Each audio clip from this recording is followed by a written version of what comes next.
Consequences of partner coming in and going out. Consequences म्हणजे लिहा परिणाम, लीगल परिणाम, कायदेशीर परिणाम of a partner coming in गोईंगवर काय होतं, गेल्यावर काय होतं. आल्यावर पेढे वाटतात, गेल्यावर काही दिवसाने बुंदी वाटतात, असं नाही. वाच. हां. Admission of a partner under section 31. जेव्हा त्याचं एडी मिशन होतं, ॲडमिशन होतं, प्रवेश होतो, त्याचे परिणाम काय काय होत असतात. No new partner can be introduced in a firm without the consent of all partners. कुठल्याच नवीन पार्टनरला तुम्ही घेऊ शकत नाही विदाऊट द कन्सेंट ऑफ काय, ऑल पार्टनर. जोपर्यंत सगळ्यांची काय होत नाही, संमती. पहले होगी सबकी संमती, फिर नाहीतर भानुमती. पुढे The liabilities of the new partners ordinary commence that it start from the date when he is admitted as a partner. The liabilities, जबाबदारी, डोक्यावरचं देणं, नवीन भागीदारावरचं डोक्यावरचं देणं ऑर्डिनरीली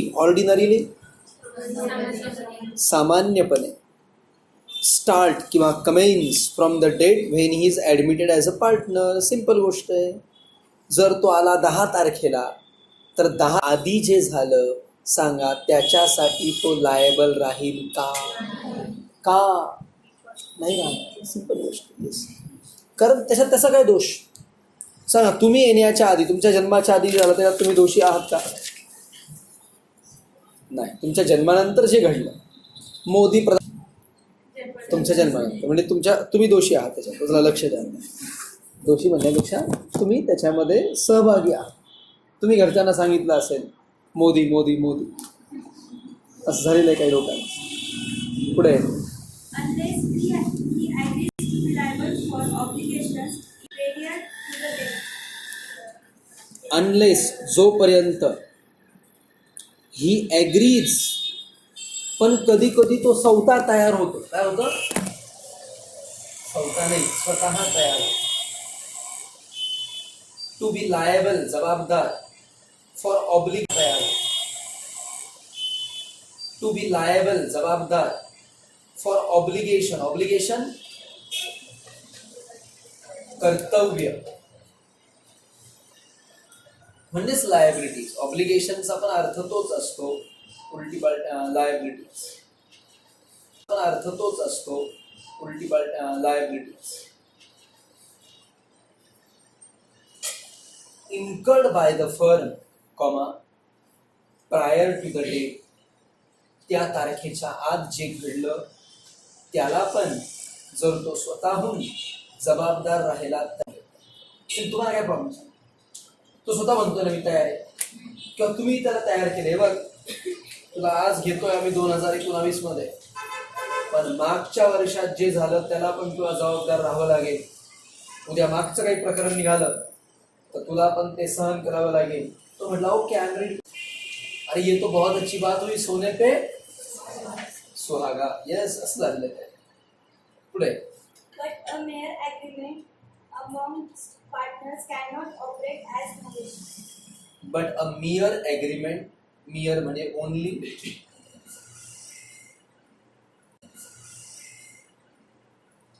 बिटवीन म्हणजेच amongst the partners cannot operate as novation. हे novation काय प्रकार आहे? Contract act मध्ये आपण ते बघणार आहोत. कोण सांगेल नोव्हेशन मध्ये?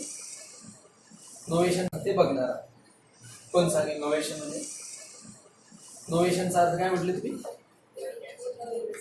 नवीन. ओके, अजून नवीन नंतर जुनं.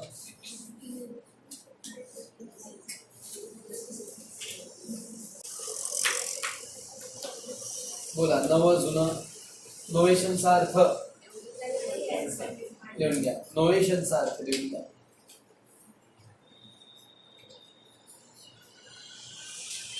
Old cancelled, and only new काय कपिल सिब्बल ने रिस्पॉन्सिबल ओल्ड कॅन्सल्ड अँड काय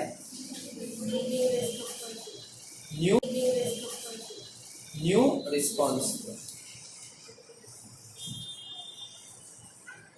बोला.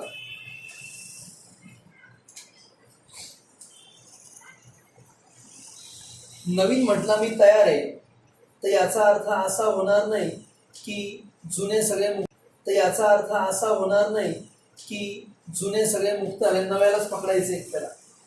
ते दिलं उदाहरण.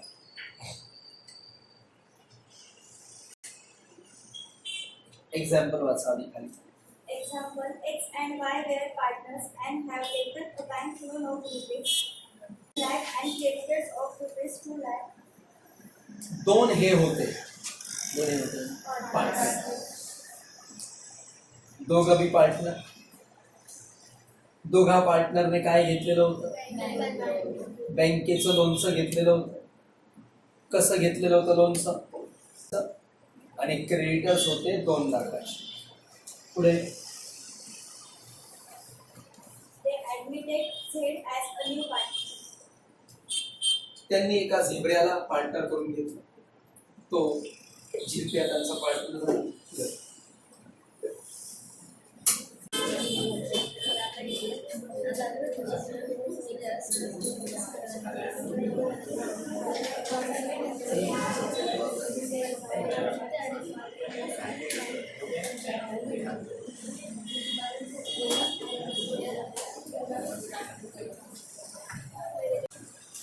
कोण पार्टनर झालं?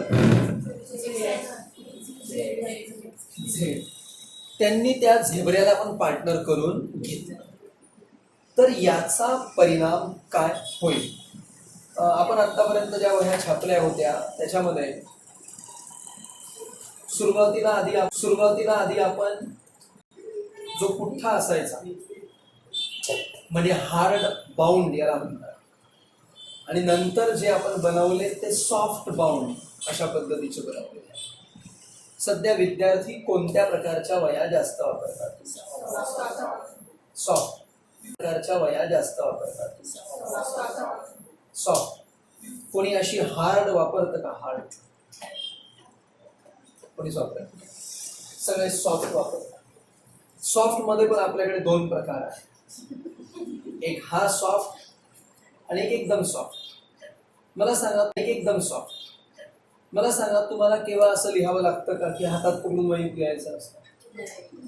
जेव्हा मी उभं करतो तेवढंच. पण तिथे पण बेंच असतं ना किंवा इतर ठिकाणी तुम्ही घरी जेव्हा अभ्यास करता तेव्हा असं करता का तुम्ही? खाली काहीतरी असतं ना का? तेव्हा आता कवर सगळे छापतोय तर वहीचे पण छापून घेऊन याचे पण छापून घेऊन याच्यासाठी तुम्हाला विचार. ओके चल पुढचा पॉइंट काय होता next?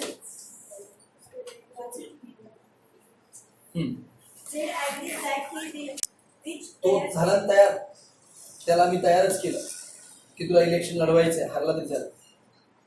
They admitted Z as a partner आणि Z agrees that he will be also liable for the loans and creditors which were taken च्या आधी घेतलेलं आहे. पुढे Hence, Z is also liable. Hence अशा पद्धतीने झेड हा लायबल आहे. झेड हा काय आहे? जबाबदार आहे. पुढे But bank or creditors cannot sue new partner. परंतु क्रेडिटर असो ते कोणाला स्यू करू शकत नाही. का बरं ते न्यू पार्टनरला स्यू करू शकत नाही? कारण तो न्यू पार्टनर काय आहे? अरे तो नवा है, नया है वो. फिर नए को कैसे पकड़ोगे? सिर्फ नया है वो. फिर नए को कैसे पकड़ोगे? सिर्फ नाही चालत. फक्त नवीन म्हणजे काय झालं? बँकवाली आली, वसुलीवाली, क्रेडिटर आले आणि फर्म मध्ये तो एकटा पार्टनर बसलेला होता आणि त्या एकट्यालाच सांगायला चल पैसे भरून पैसे आणि त्या एकट्यालाच सांगायला चल पैसे भरून पैसे. अरे असं नसतं. तो बिचारा सांगा तो काय दोषी का? तो आत्ताशी आलाय, नवा आहे, त्याला दोषी म्हटलं जाईल का? दोषी कोण आहे? ओल्ड वर्षात ओल्ड वर्षात. But they can sue entire त्यांना स्यू करायचं असेल तर ते कोणाला स्यू करू शकतात? ते एकट्या पार्टनरला स्यू करू शकत नाही. या वरती दस पासून thus an agreement between the partners and the incoming partner that he shall be liable for existing liability or debts. comma thus an agreement between the partners between the old करा तिथे old partner incoming म्हणजे free, incoming म्हणजे free नाही, येणारा new part, that he shall be liable for existing liability.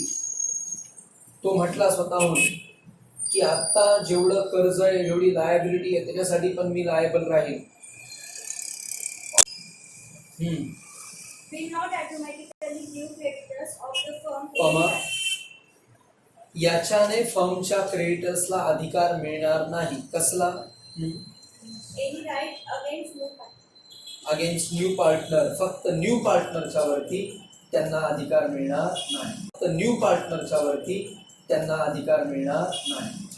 पकड़ना है तो सबको पकड़ो, नए को क्या पकड़ते हो? उसका क्या दोष है? उसने ऐसा क्या गुनाह किया है? आप उसको नहीं पकड़ सकते. नेक्स्ट पुढची व्यक्ती आता पाच ओळी झाल्या ना, त्या रांगेत अजून पुढची व्यक्ती आता पाच ओळी झाल्या ना, त्या रांगेत अजून कोणी आहे? नाही.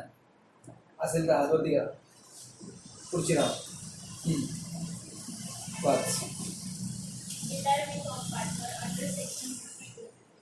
Retirement of a partner. आणि जे क्लासमध्ये वाचत नाही त्यांना घोषणा द्यायला लावल्या जातील जास्त लक्षात ठेवायचं. ओके.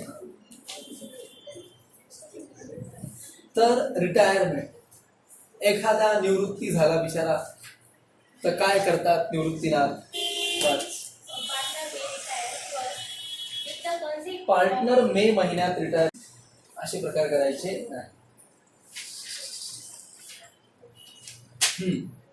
एखाद्याला वाटलं I am very tired, I want to retire, then he can retire. क्योंकि जब तक ये चाह तब तक बशी, चाह खत्म. First With the consent of all other partners. सगळ्यांना विचारायचं जाऊ मग जायचं पुढे. Second, by an agreement between partners. सगळ्यांमध्ये करार करून घ्यायचा. सब मिलके सब लोगों ने समझौता किया कि वो अभी जा रहे हैं, उनके हम बहुत ही शुक्रवार है. क्या है? शुक्रगुजार है. शुक्रगुजार है. ओके. आगे. Third, in the case of partnership agreement, by giving notice in writing. आणि जर तुमची ही असेल कोण पार्टनर तर by giving notice in writing. फक्त लिखित नोटीस द्यायची की येणाऱ्या अमावस्येला रिटायर होणार. मी येणाऱ्या अमावस्येला रिटायर होणार आहे, सगळ्यांनी अमरधाममध्ये यायचं. ओके. पेपरमध्ये न्यूज होती लोकांची भीती जाण्यासाठी. किती होणार आहे? आणि सगळे शाळेचे मुलं घेऊन गेले बर्थडे सेलिब्रेट. कुठल्या तरी गावाकडची गोष्ट आहे. त्या संस्थेचे, त्या गावामध्ये जी शिक्षण संस्था आहे तिचे ते ट्रस्टी होते. त्यांनी ते स्मशानाचे भीती जावी म्हणून ते घेऊन. मी शाळेत असताना आमच्या शाळेमध्ये नेचर क्लब होता. त्यांनी पिकनिक घेऊन गेले होते रात्री 12:30 वाजता स्मशानात. ओके ना. ते जायचं. कारण लोकांच्या मनामध्ये ही भीती असते भूताची. बोला भूत असतात का? ते भूताची. बोला भूत असतात का? हो, पण जिवंत जास्त असतात. मेलेले भूत काही माहित नाही, पण जिवंत भूत जास्त असतात. बस सांगा. Such a partner, however, continues to be liable to the third party for acts of the firm.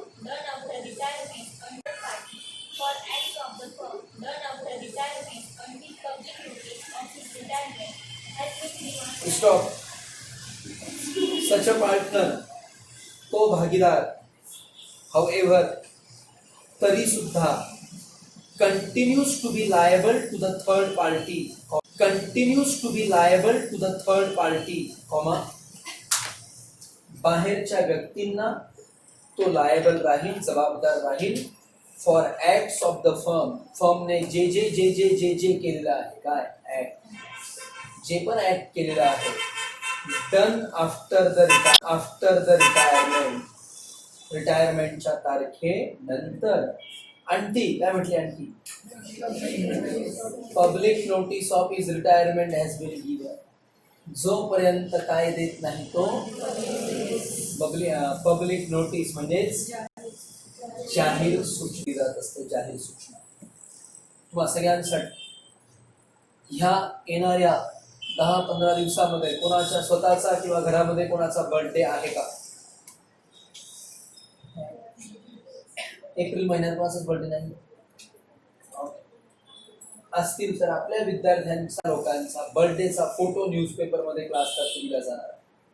ज्यांचाही असेल त्यांनी फोटो जो आहे, पासपोर्ट साईजचा फोटो, त्याच्या मागे नाव आणि डेट ऑफ बर्थ लिहून इथे द्यायचा, जमा करायचा. लक्षात ठेवा साहेब, जेवढे पण करायचा, लक्षात ठेवा साहेब, जेवढे पण असतील पण आपल्याच घरातले पाहिजे. शेजारच्या काकू काका यांना पण लिहून द्यायला असं नसतं. नेक्स्ट, आयदर बाय हिमसेल्फ म्हणजे स्वतः, और बाय अदर पार्ट. नोटीस तुम्ही पण देऊ शकता स्वतः, जर मी स्वतःच द्यायची किंवा बाकीचे पण देऊ शकता. म्हणजे काय, स्वतः द्यायची असेल तर काय द्यायचं, मी ह्या तारखेपासून रिटायर झालेलो आहे, धन्यवाद. खाली नाव पण टाकायचं आणि कुठून रिटायर झालं ते पण टाकायचं. हा आमचा भागीदार होता, आता आम्ही याला हाकलून दिलेला आहे. कोणीही त्याच्याशी फर्मच्या वतीने व्यवहार करू नये, केले तर फर्म जबाबदार राहणार नाही. असं कधी वाचतं असतं? काहींचं तर असं पण येतं, याला आम्ही आमच्या घरातून हाकलून दिलेला आहे, व्यवहार करू. काही असे पण येतात, काही असे पण येतात की आमचे हे पळून गेलेले आहेत, कोणासोबत माहीत नाही, त्यांना शोधून आणा तर तुम्हाला बक्षीस मिळेल. चला बस.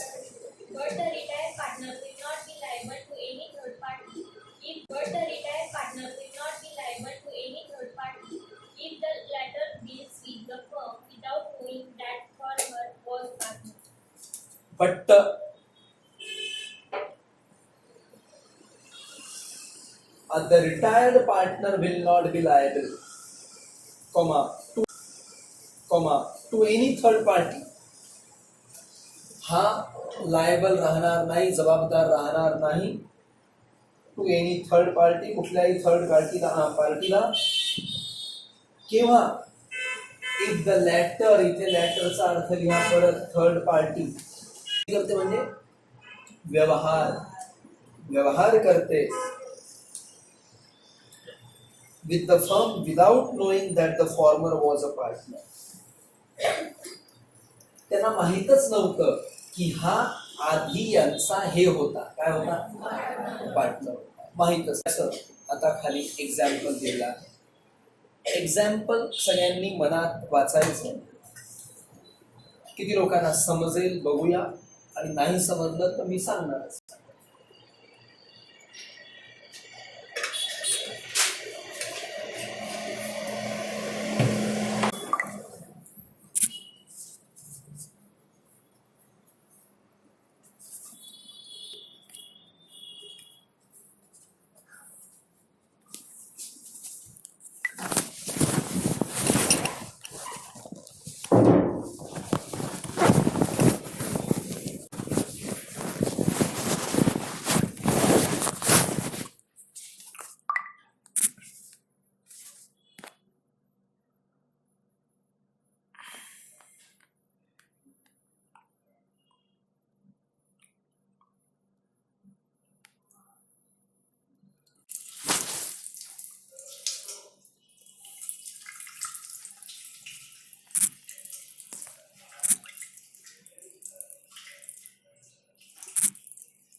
कितने लोगों को एग्जाम्पल समझ में आया?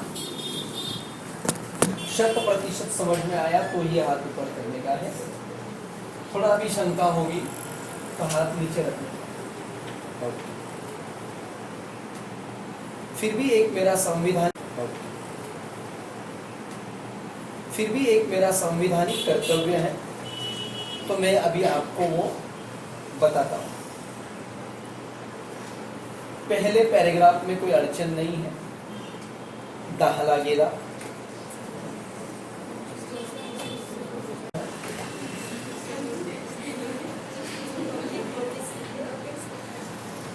नोटीस 25 ला दिली तर सांगा 10 ते 25 मध्ये तो लायबल का नाही? लायबल राहील.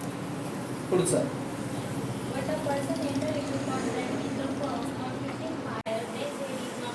ठीक आहे, कळलं ना?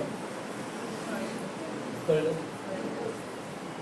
10 तारीख को रिटायर हुआ, 25 तारीख को नोटिस दिया, बोलो बीच में जो हुआ उसके लिए वो जिम्मेदार रहेगा? हाँ. 15 तारीख बोलो बीच में आती है ना? 15 तारीख को किसी व्यक्ति से कॉन्ट्रैक्ट किया तो बोलो इसके लिए वो रिटायर होएला आदमी भी जिम्मेदार है क्या? हाँ. लेकिन कब नहीं वो दिया. That person did not know that Z was a partner. जिस दिन वो फर्म में गया, बोलो कितने पार्टनर दिखे? कौन कौन? और उसको लगा भी कि कितने पार्टनर है इससे, तो बोलो उसको क्या झेड़ के बारे में पता था? नहीं. त्याला झेडाचं क्या झेड़ के बारे में पता था? नहीं. त्याला झेडाचं माहीतच नव्हतं, तो बोलो he is responsible? Z is not responsible. और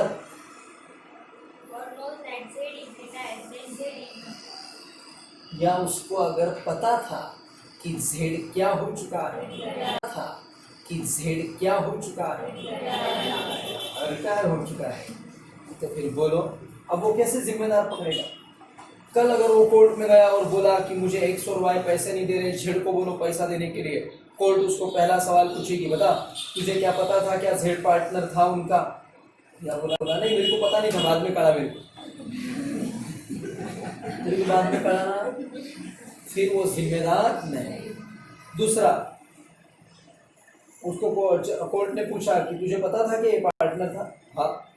और तुझे ये पता था कि वो रिटायर हो गया?